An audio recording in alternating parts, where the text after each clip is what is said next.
Did you know that you can work at home as a virtual assistant? You can start now with little to no experience.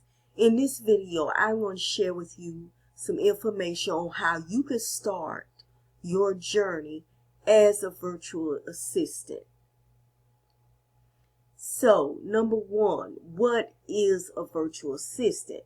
Now, a virtual assistant is a self-employed or employed worker who offers administrative, design, social media, or technical services to clients from a remote location, and that is usually a home office. Now, some virtual assistants work for themselves, they have their own businesses, and others work as independent contractors or employees for virtual assistant agencies. Now, some of the tasks that VAs might offer includes typing, creating forms, managing email accounts, making phone calls, creating and scheduling content for social media accounts, graphics, illustrations, designs, building, landing, opt-in pages, and websites. So there are a lot of things that virtual assistants can do, and I only named a few to give you an idea what virtual assistants do. All right.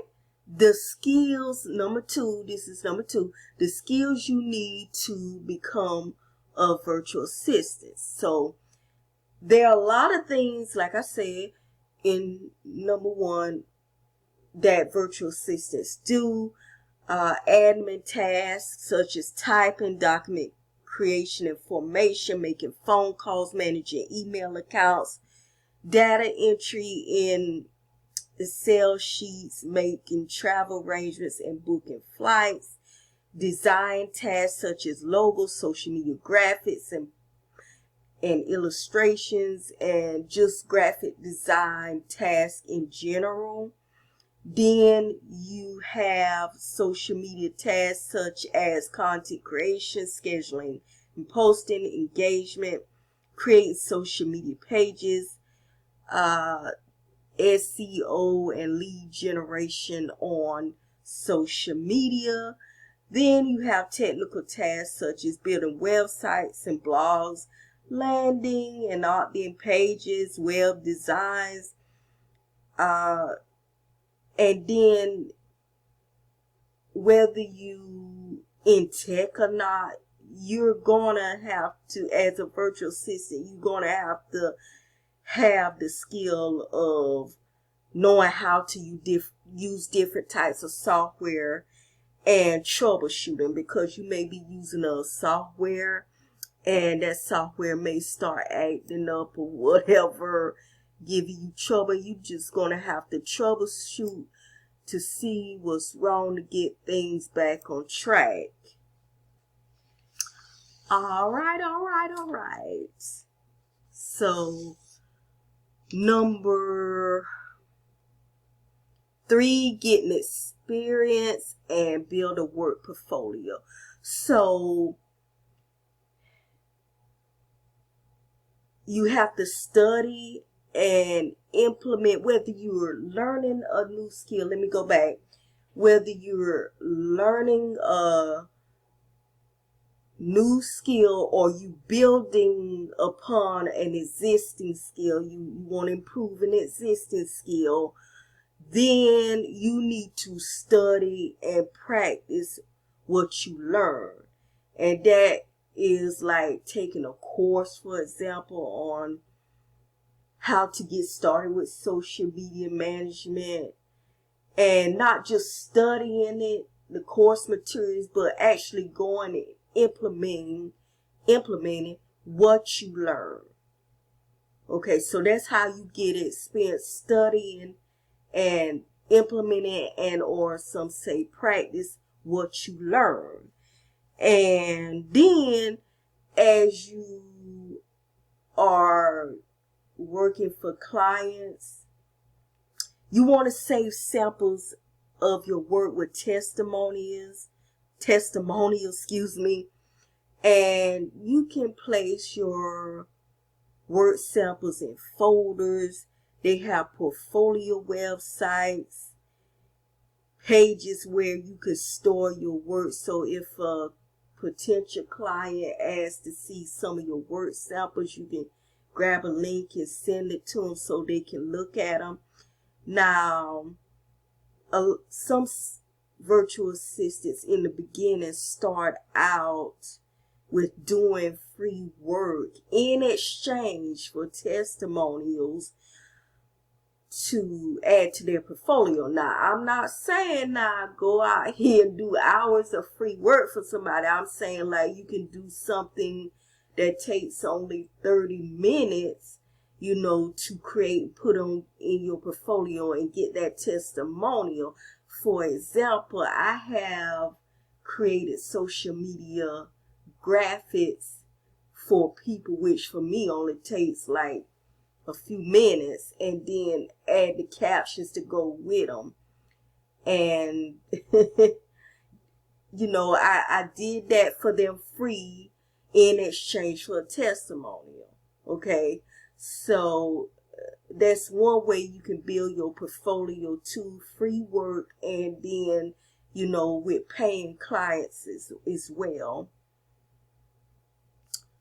Okay, so this is number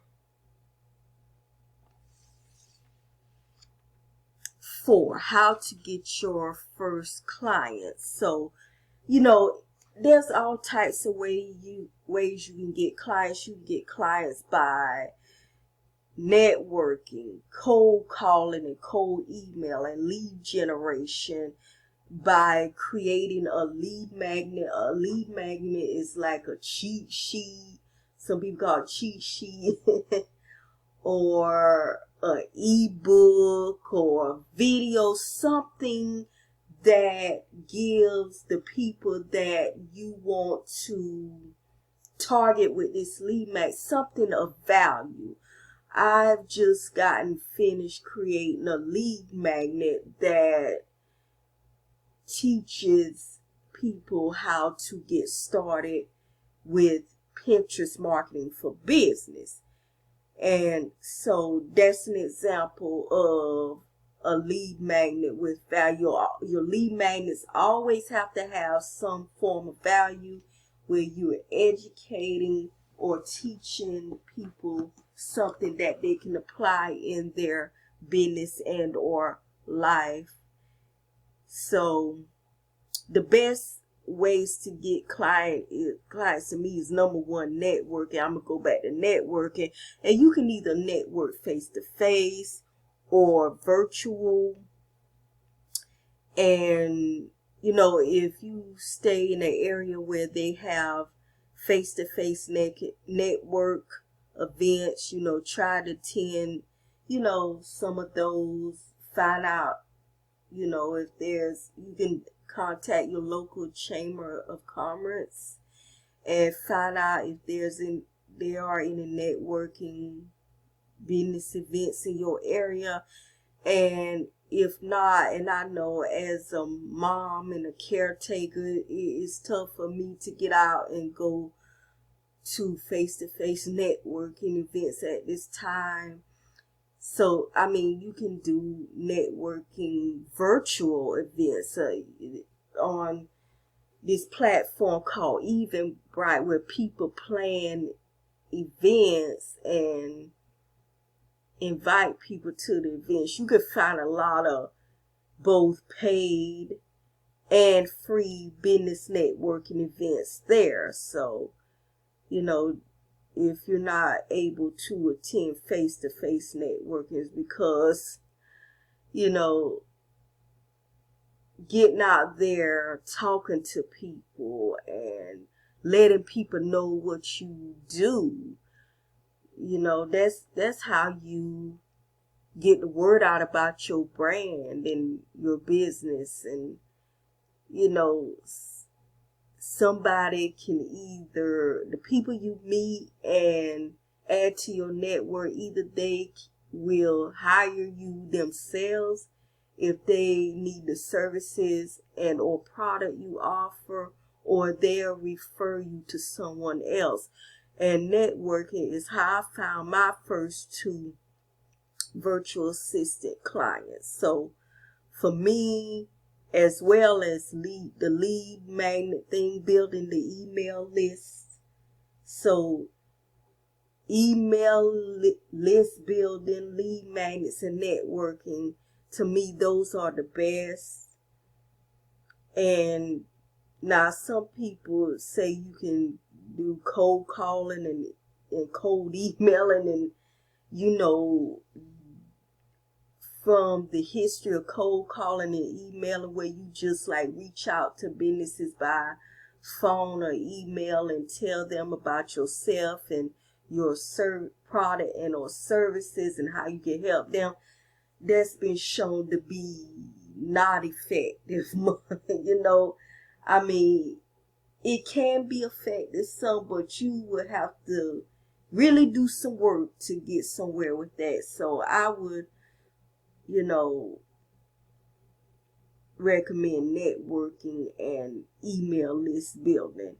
And with email list building, once people opt in for that lead magnet, you know, they are in your community, and you know, you can build that personal one-on-one B2B business to business relationship with them, you know. Okay, so that is it. So recap. What is a virtual assistant? And then the skills you need to become a virtual assistant. Getting the experience and building a portfolio. And how to get your first clients. So if this video was helpful to you, comment below, like this video, share it out to your social network, and hit that subscribe button and click the notification for alerts of when I upload new content. And that is it for this video. I am looking forward to your feedback on becoming a virtual assistant and working from home as a virtual assistant. So I'll be back soon with another video.